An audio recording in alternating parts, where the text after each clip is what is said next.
In this very special episode of Savoring Our Faith on EWTN, I get a chance to invite you to what I'm calling a home away from home. This is my alma mater, so to speak, the North American College, where for 5 years I was formed and trained and prayed to become a priest of Jesus Christ. And I know that these gates might be kind of big right now, and I know the building might be big, but deep inside you are going to find the heart of Christ very much alive in the hearts of the seminarians. And it is a place that makes you feel truly at home. So for this very special episode, welcome to my home away from home, the Pontifical North American College.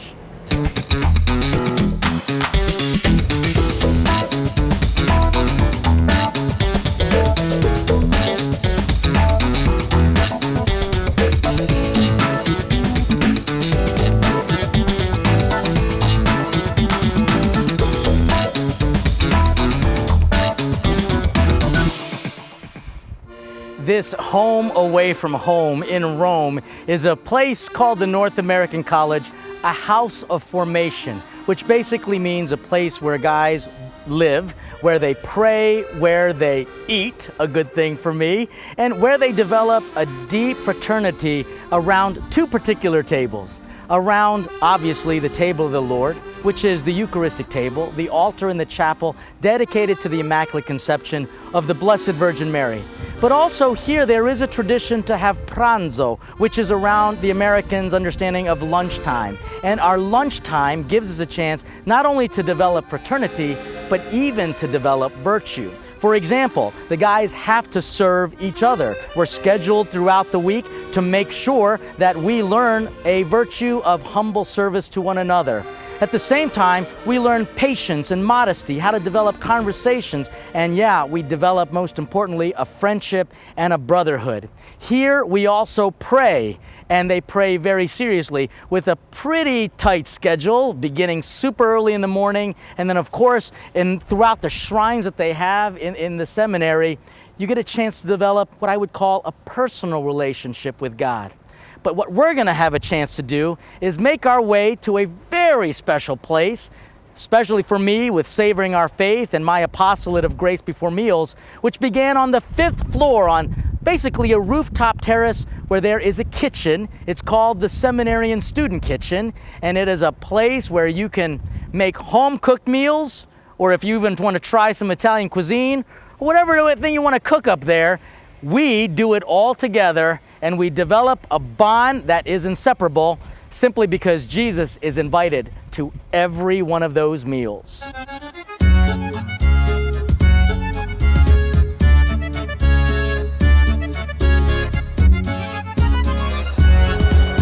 Coming here to Rome was not easy, simply because I missed my mom and dad. I missed my brothers and sisters. And so coming together around this table helped me to deal with a little bit of the homesickness. To be honest with you, if it weren't for these regular meals that these guys have every day, I probably would have been lost. We can sometimes do that in America, is just lose our sense and forget to eat with one another. And so this place, even though it's much, we call it home. And why? Because here we celebrate fraternity around our food, and the most important thing that brings us together as family, it's our faith.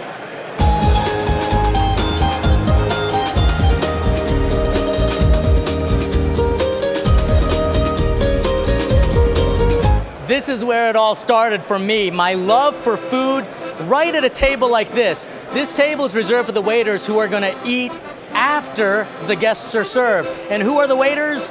We are, the seminarians. And it was a real privilege, even though it was sometimes a real pain to have to wait to eat. But it was a privilege because we had a chance to do exactly what Jesus did. Do you remember? He actually took off his own garments, put on an apron, and he waited to the protestations of Peter and the apostles. They said, "You can't be serving me." But he said the greatest way that you can show you love someone is by serving them. And that's why, in order for us to truly do what we do, we have to be professional waiters, waiting not just on the people of God, but more importantly, waiting on the Lord.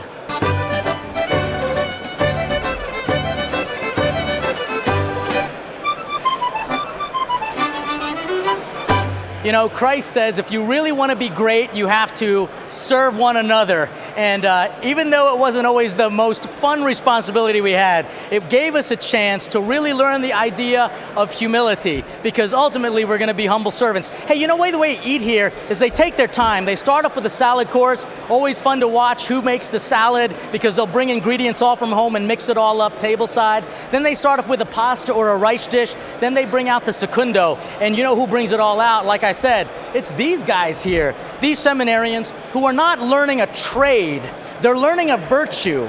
Although in Rome and in Italy, being a waiter, it's a full-time job. And sometimes people come to these restaurants not just because the food is so good, but because the service is so good. And honestly, here's my prayer, that our service in the church will be so good that people will talk about it like it's the best place to be fed. And after all, we are serving the best food, which is going to be the Eucharist. And so these guys, again, learning much more than a trade. They're learning the most important virtue, humility. They're learning how to be God's servants, not just for the earthly meal, but most importantly, for the heavenly meal.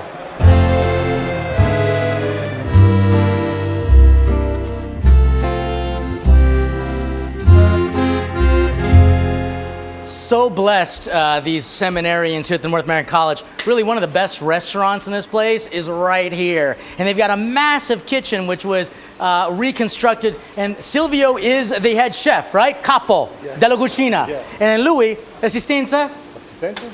Come si chiama? Luigi. Luigi. I mean, Silvio, Luigi, and who else? Come? Francese? Francesco. So we've got Silvio, Luigi, and Francesco. You can't get any better food than here. And I tell you, pranzo, which is the main meal of the day, is around the lunchtime hour. And that's generally the biggest meal. And we've got right now a type of risotto. It's parboiled. He is mixing it up with just a bunch of vegetables.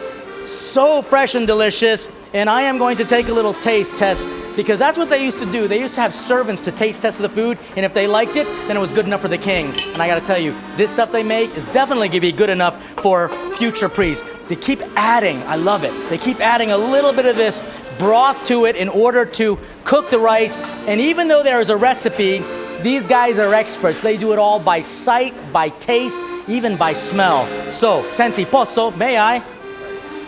Allora, see, just a little assaggiare here. So delicious. The vegetables come through nice and clearly, and the texture of the rice is absolutely perfect. These guys, siete maestri. Veramente. Lui, il capo dei maestri, the head of the heads. Not only is he a great cook, they're also really nice guys. Cosa fanno quando piacciono la mensa? The Italian. When the Italians like a food, they're like this, right? Because it's like it makes a dimple, it makes a smile. This, double dimple. It's always wonderful to come back to Rome, not just because you get a chance to see all these beautiful things and also to eat this great food. You get to see the example of seminarians who want to become future priests. And at the cafeteria, the refectory at the North American College, what I am humbled by is seeing them serving one another. Because remember, when they're doing that, they're not learning how to be professional waiters. They're learning how to be professional in their virtue of serving one another. Because when you do that, you do what the Lord did. And what service means is loving one another. If I get a little teary-eyed, it's not because of the onions, it's because I'm doing something that I love to do, and that's developing relationships around the table. And if there's one place that the whole grace before meals and savoring our faith theology came from, it's right here at this student kitchen at the North American College, where I did exactly what I did with new future brothers, seminarians from the North American College, and they're going to cook with me their favorite meal, rigatoni alla norcina, and that came by the recommendation of the capo, the head of the kitchen here, Andy Ville, Yep. from the Diocese of Bridgeport, Connecticut. And why don't you guys go ahead and introduce yourselves here? My name is Michael Rubling. I'm from Father Leo's home diocese, the Archdiocese of Baltimore. Pound it out, the best archdiocese in the United States. Boom, there it is. right there. And then you are? I'm Christian from Perth in Western Australia. Did you hear that accent? I mean, Yeah. he's obviously not American. Yeah. But the fact is, when you come around the table, even though these guys are kind of foreign to you and he's foreign to you, don't you become more than friends? You become brothers, don't you? Absolutely. All right, let me introduce you to one more guy here who's hard at work. My name is John Ficara. I'm from the Diocese of Norwich, Connecticut. And Jonathan was a student where I used to teach at Mount St. Mary Seminary, and what's beautiful is that he actually was on one of my webisodes making a dish that his grandma taught him, and I'm going to ask you guys to start getting to work. First of all, we have to actually get one of you guys to start rubbing a little bit of the perfume of the garlic onto the bread, which I just simply put in a hot pan like this with olive oil and just grilled until it turned that beautiful golden color. So one of you guys do that. So a nice balance of the perfume of that. Here, I'm going to ask you to grate some cheese. Perfect. I'm going to ask you to just tell me a little bit about how Australia is coming to study here at the North American College while I simply peel this and dice some onions. Yeah, it actually started about 10 years ago now. We've been here for about 10 years, and Cardinal Pell from Sydney was the one who set it up for us. So it's been going really well. And there's 11 Australians at the house at the moment, and 11 Australians at the moment, and basically you guys have your own fraternity, but at the same time, you've kind of developed one here in Rome, right? Exactly. With 250 brothers in the house, you really get to know people. Brothers in the house. That's right. You know, now, one thing that's really fun about Michael is that this is the second time he's been on TV with me. The first time was when he was part of the show on the Food Network where I defeated Bobby Flay. I'm just saying, all right? It was that was an amazing experience. It was Father had no idea that it was Bobby Flay's show. And I prayed like I never prayed before. So what I'm gonna do is they're gonna keep working. I'm gonna dice this all up. I'm gonna put a whole bunch of good things into this sauce for the norcina, and I'll tell you all about that, but I gotta dice these onions. And it will bring a tear to my eye. Not this. This, us working together, because the scriptures say, you don't work, you don't eat.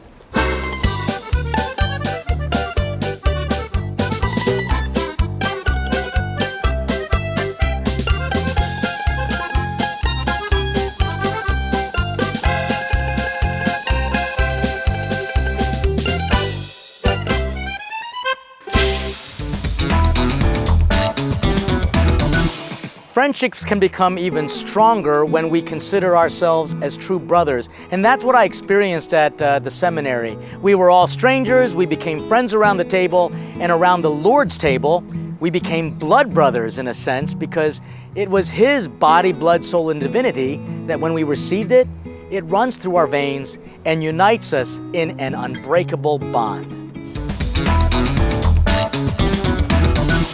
Okay, good. You guys are doing great. Let me just show you how to make this, because from what I understand, this is their favorite recipe that the chefs downstairs make. All right, Jonathan, coming through with the onions. This is a good thing, because Christian said I was making him cry. And it was the onions. I was not boring you to tears, right? Okay, listen, I just sauteed the onions in there. Jonathan is doing a fantastic job. Give me a piece of garlic. Give me the ones that you guys haven't used, because I got to put a little bit of garlic in here as well. So just a quick mince of the garlic. You see this cream that I opened up here. This is panna. This is a type of a cream that the Italians use as we would use heavy whipping cream. Theirs is a double cream. So all I'm doing is just getting the garlic finely minced. This is all gonna go in here. Adding the garlic and the onions. Let me just do a quick little toss here. Perfect. I'm going to now deglaze this pan with a little bit of white wine. Little bit of white wine, right? Perfectly measured. Now, one thing that I never did in my Philippine American culture was have a glass of wine with our meal. For you guys, was it new for you to have wine at every pranzo, every lunch? Yeah. Yes. Really? I actually have cousins that live in Germany, and they ask, well, how do you go to work after lunch if you've had a glass of wine? And I said, well, you don't. You know, you just Which is right. You go and take your afternoon nap. You do. That's what the Italians do. They'll actually take a nap, right? Yep, exactly. And it's almost like in some friendships, people work so hard to try to be your friend, And what I want to tell people is just, if you really want to develop a real relationship with someone, give it a rest. Friendship requires you to know how close to get to them and how far to stay away from them. And one nice thing about having a glass of wine during a meal, it's just one element of the Italian way of cooking, but it allows you to take your time. Oh, You can take your time and have good conversation.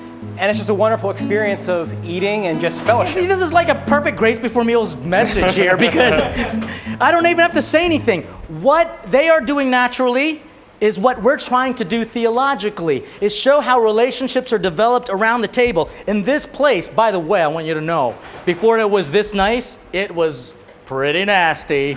But Cardinal Dolan, our rector at the time, Monsignor Dolan, was the one, by the way, I'm just simply adding some heavy whipping cream to this dish. We're gonna let this reduce down, and I'm gonna season it up with a little bit of salt and pepper, and eventually toss some parsley into it as well. He knew that if he really wanted to develop a relationship, taking your rag, the best thing to do was to do it around a meal. So, did you guys fuss a little bit when you had to eat lunch together? Did you fuss? I don't know. No. Not really, right? I don't think so. No. Because you were hungry. Yeah. And I don't know, honestly, sometimes I look at our world and the fast-paced, fast food mentality of it all, and they don't even take time to just eat together. And that's the stuff that makes you one as a family. Okay, so now that you've got that ready, I'm gonna show some traditional toppings. And by the way, you can get all of these recipes on our website at gracebeforemeals.com, as well as EWTN and Savoring Our Faith.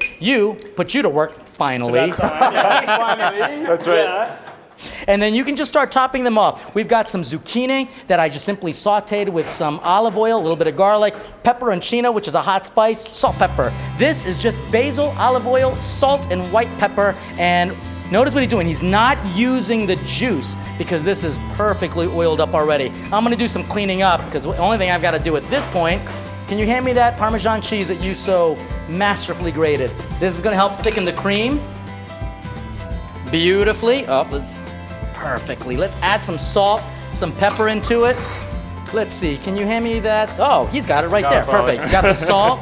Let's add some pepper. And then I cooked some pasta in advance simply because when you're doing a large group, and this kitchen can cook for a lot of people, I cooked it in advance and I cooked it slightly under al dente, which means to the tooth. And so you can see it's got still some nice texture to it. And what I'm gonna do is just simply add it to the cream. It'll warm up, cook the pasta fully, and guess what, fellas? We're gonna be ready to eat, all right? It's always a great thing to come home to the alma mater, our mother, the seminary, where we can recollect all of the great things that God has done for us. And in this episode, I've been so pleased to see the depth of fraternity continuing, because the fact is, I'm not gonna be around forever, but Christ's priesthood will. All right, everybody, cooking is so much more pleasant when you do it with each other. Now, granted, you can get in each other's way. That whole thing, there's too many cooks in the kitchen. But I don't think there's enough company that people have. Even if you're just kind of hanging out with your friends in the kitchen, it certainly helps make the time go by. And this is, honestly, what I did at least once or twice a month, just kind of getting together with all the brothers just to see where this is a big pan, just to see where we all are. And okay, that's great. Father, I have a question. Yeah, go for it. Can you hand me that? All this emphasis on fellowship as seminarians. Yeah. We talk a lot about here in the seminary as well as fraternal, the fraternity.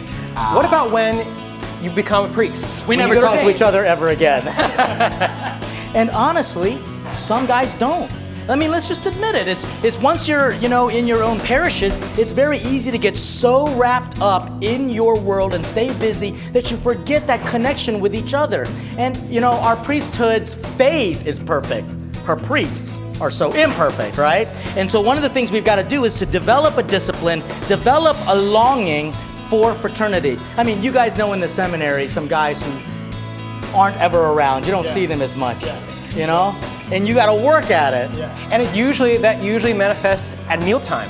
At mealtime, exactly. Mealtime is when you don't see a guy. Yeah, absolutely. And I think that's significant. And you know, for you guys in Rome, you have the great access to some of your, favorite restaurants and the best restaurants in the world. Okay, so Jonathan, he's the big foodie here because he, like I said, he's a chef himself. He knows what he's doing. What's your favorite food? What do you like to cook? What do you like to eat? Well, you know what, Father? I myself, I grew up in a pretty strong, pretty big Italian household. Look at that matcha.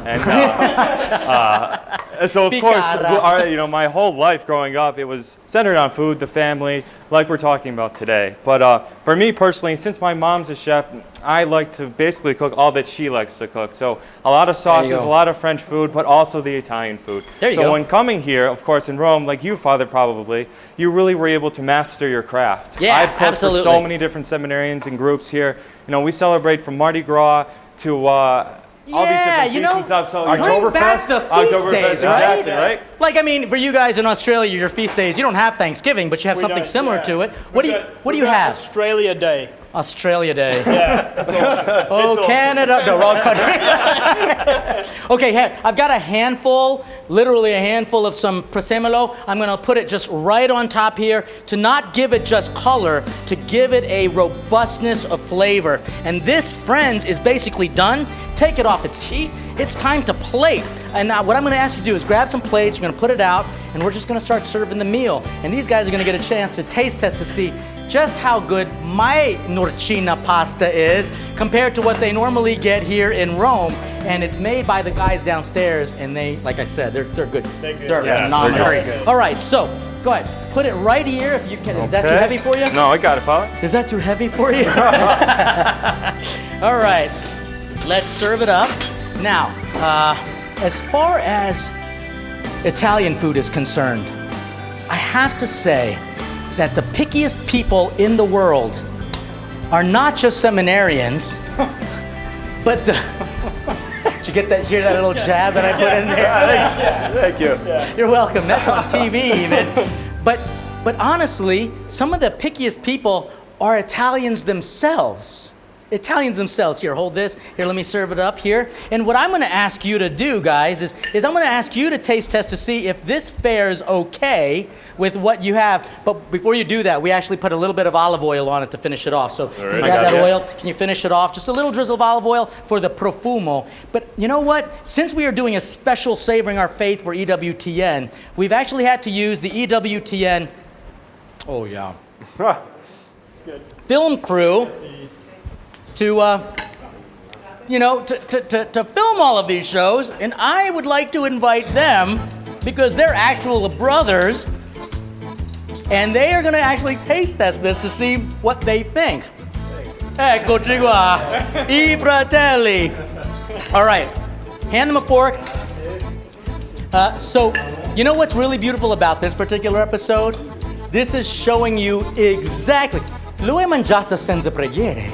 He did it without any prayers. Sorry. He said, "I'm sorry," and as a priest, ti absolvo.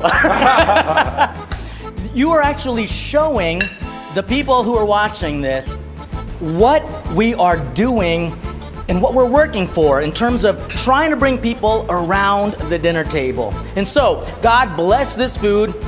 We're not really, I mean, look at this. We come in different shapes and sizes, don't we? But the beauty is we got something at the heart of our faith, and that's the Eucharist. And the Eucharist is ultimately food. And so it is through God's blessing in the Eucharist that He makes this what I would call a sacramental, a reminder of something sacred. And if there's one thing that I really miss here in Rome was the sacred fraternity of the priesthood, which you guys are developing, and you'll continue to develop at your dining room tables, and most importantly, the Lord's table. Bless this food, those who prepared it, those who go out, and please let these Italian guys really like it. Go ahead. Amen. Praise our Lord. Amen. Okay, Amen. provi, try it. Okay, vai. Hey, vai. Okay, dimmi. Buonissimo. Buonissimo. And this one is molto critico. Look at that big old... Wow. Oh, man. Number one. I even beat the guys downstairs. I didn't do it. Try some of the bruschetta too to see what that's like, because this is such an easy dish to make. Does it taste okay? Andy Bill is the guy. Excellent. Taste it. Grab for some of the bruschetta. And you know what, guys? We will see you next time on Savoring Our Faith as we do what we're supposed to be doing, becoming one family under God. See ya.